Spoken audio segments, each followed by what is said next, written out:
Hi, welcome to HardReset.Info channel. Now I'll show you how to set up nearby share on your Motorola G51.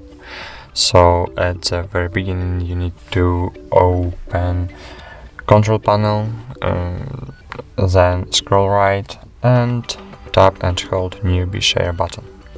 Here you can enable nearby share, make your device visible for everyone or only for contacts. I want to make this visible for everyone. Then you need to set up your data usage mode, for example Bluetooth mode, Wi-Fi mode and data plus Wi-Fi mode. And now we can share files and receive on our Motorola. For example, in my Oppo, from my Oppo I want to send photo to Motorola.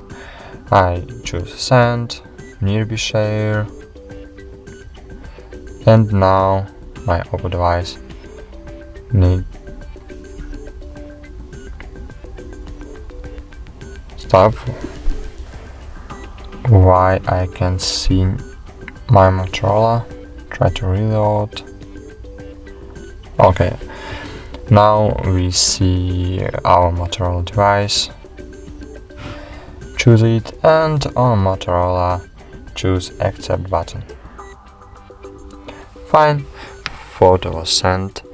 Thank you for watching. Like this video, subscribe to our channel and goodbye. See you.